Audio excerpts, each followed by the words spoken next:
So dito na nga tayo guys sa luma naming bahay. Ayan, nakikita niyo yung malaking puno ng mangga. Marami akong alaala dito. Tsaka ito yung puno ng duhat. Grabe, pag pumunta talaga ako dito guys, bumabalik talaga yung mga panahong bata pa ako. Wala pang muwang-muwang.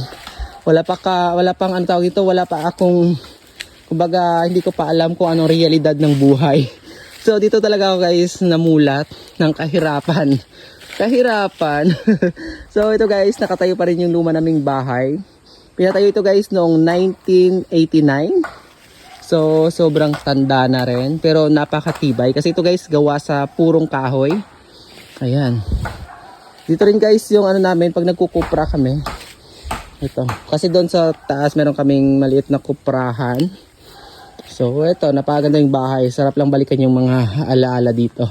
Kasi yung bahay dati dito guys, medyo malayo siya, di ba? So puro kahoy yan guys. Yan, napakatibay kahit sira-sira na nga yung ano, yung kawayan. So eto, sementado pero giba na. Ito daming ano ng nyog kasi nagkopra yata sila dito. Ayan, dami ring kahoy. Pwede palang kumuha na lang dito. Ayan, maghanap pa ba tayo ng kahoy? Ito marami na oh. So ito yung kusina namin dati. Yan, kapanghinayang. Grabe. Napakasayang balikan. Ito kasi guys, ayan, meron pa yung hagdan pataas. So ayan yung kwarto sa taas, sira na rin. Ayoko na umakyat, baka masira. Bigat na ako. Oh. Ito naman dito yung sa kabila. Ayan, malaki na yung avocado. Grabe, ang ganda dito. Ito guys, may malaki na ring puno ng kahoy dito. Ayan, daming tinanim ditong kahoy. Kaya medyo hindi pa kalbo dito yung bukid namin o yung bundok namin. Ayan. Pag nagpagawa kayo kami ng bahay pala, dito kami kumuha ng kahoy guys, gagamitin. Yung ginamit ko dito rin yung kinuha doon sa taas.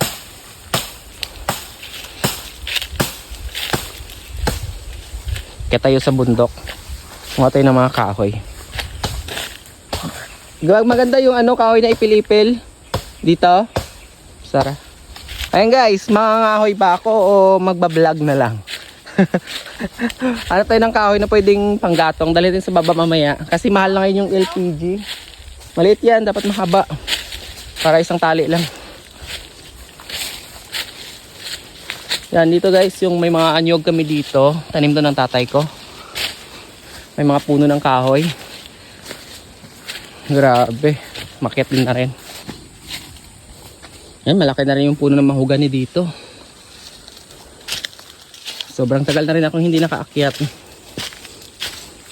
Ngayon lang ulit. Dito pala guys, kinuha yung puno ng mahogani na ginamit sa pinagawa kong bahay. Ayan. Ito. Pero meron pa isa dito malaki. Ang dami na mahogani dito sa taas namin, no? Yan, tinti na nagsilakihan. Grabe, ang ganda dito. Dito kami guys, mamunga ng kahoy. Yan. Damihan mo, Gabriel. Para may panggatong tayo. Dito ako sa taas banda. Ang taas na ng nyog. Ang laki na ng ano, kahoy. Maliit lang to dati. Yan, daming dahon ng payaw. Nahingal na ako. Sarap sana kumain ng buko kasi ang taas ng nyog. Sobrang taas. Walang taga-akyat. Ayan. Ito guys. Ang dami ng mahogani. Ayan. Grabe oh. Pag lumaki to, madaming kahoy na gagamitin to. Ayan. Grabe, sobrang laki na. Ito kasi dati tinanim ito ng tatay ko. Kaya nagsitubo na rin yung iba. Namunga kasi yung mahogani. Ito sobrang ano, ganda ng kahoy. Ang taas. So grabe guys, ang kapal na talaga ng puno ng mahogani dito. Ayan, napakaganda dito sa bundok namin, mahangin. Kaya may malaking puno na rin dito ng mahogani. At saka ibang puno, di ko alam kung anong tawag sa mga puno na ito.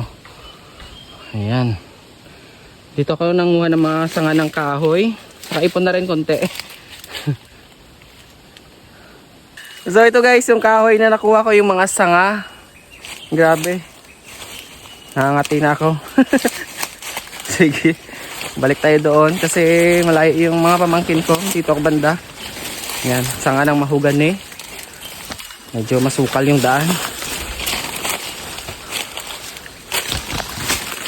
Ito po, may sanga. Okay.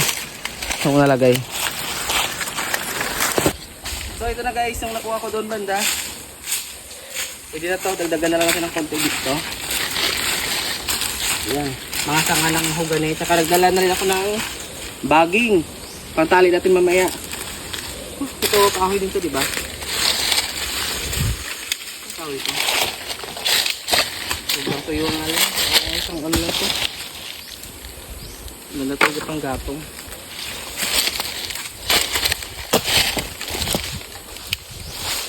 Sobrang tuyo. Ito. Marami sa inyo? Marami?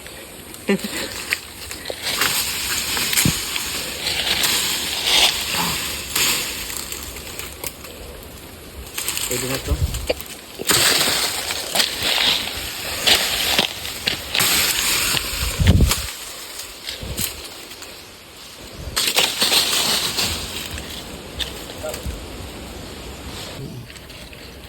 Grabe guys, oh, ang laki ng mahogany. Ang taas. Ilang feet kaya to? Yan, iyan natin ha. Wala, hindi ko maabot. Sobrang laki ng puno. Yan, good job. So ito guys, yung puno ng upatikan. Ito. Yung ubod nito, inuulam dito namin dati. Pero hindi na ako nakatikim, matagal na. Nung dito pa kami nakatira, ito inuulam namin, ginagataan. Nilalagyan ng sardinas. Masarap to guys. So nakakamiss yung mga pagkain dito dati. So, baba na tayo guys. Medyo marami na rin pa kanya natin tayo dalhin kahoy sa baba. So ayan guys, tinali na ni Justin Lee yung mga naipon kong sanga ng kahoy. Panggatong mamaya. Kasi nga mahal yung LPG. Ayan. Talian mo ng mabuti ha. Baka mamaya pag binuhat ko yan, tatanggal. Grabe, ang ganda dito guys, no? Ang laki na naman po ng mahogany. Paldong-paldo tayo dito. Yan. Napakamahal pa naman ng kahoy ngayon. Kayo guys, sana magtanim din kayo ng punong kahoy para hindi makalbo yung kagubatan natin. Ayan, sobrang laki na talaga. Kahit may pinutol kami, meron namang papalit kasi maraming puno dito. Ayan. Ganyan dapat guys, pag may pinuputol kayo, meron na agad kapalit ba? Hindi lang isa, dalawa, tatlo, sana yung kapalit. Katulad dito, kasi kahit putulin namin isang puno, marami pa namang papalit. Ayan, napaganda. So diba guys, napakasipag na dalawa kong pamangkin. Ayan, isa nagtatali ng kahoy kot. Yung isa naman, ayan, yung nyog. Dadalhin namin mamaya. Yan, binabalatan ni Gabriel. Ano yan, gagata sa suso na kinuha namin. Buti may nakita pa kaming nyog dito. Siguro nung nagkupra sila, hindi nila nakita yan. Kasi kakatapos na lang nila magkupra dito. Yan, pwede na yan Gab, mamaya. Yan, si Justin Lee. Tali mo na mahigpit yan ha.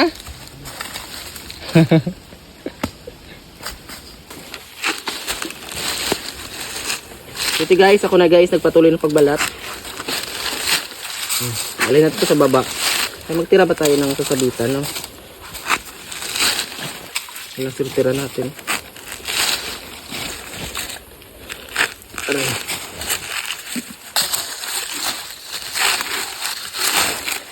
Ito na to, pang ano.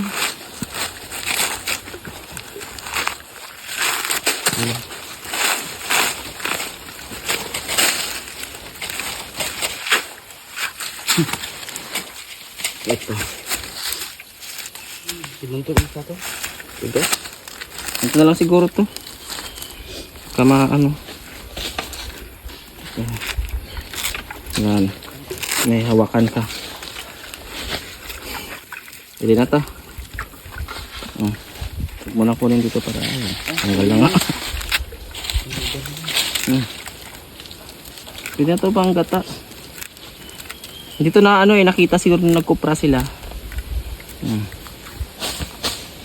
Yun na yan. So yan guys, kanya-kanya kaming dalang kahoy mamaya. Isa lang dalhin mo? Hindi. Laki naman sa'yo. Bigat. Ay grabe si Justin Lee, ang lakas. Yan guys, ang dami yung dalang kahoy. Sulit na yung pag-akit niya dito. Ito naman sa akin, konti lang. Ayan, mga sanga lang yan. Buhatin natin to. Guys, alas 11:20 na. Dito kami nakarating sa baba. Ayan, kanina. Yan, may sarili-sarili kaming dalang kahoy. Ayan, bigat na dala ni Justin Lee. Ito yung kahoy ko guys. Ayan. Ayan guys, dito na kami sa kalsada. Grabe. Init na, alas 12 na maya-maya. Tanghaling tapat na. Yan, dalawa kong pamangkin. Sipag. Ang bigat pa yung dala nila sa akin eh. So, dito na lang guys tatapusin ang video. Sana napanood din ng buo. Paalam!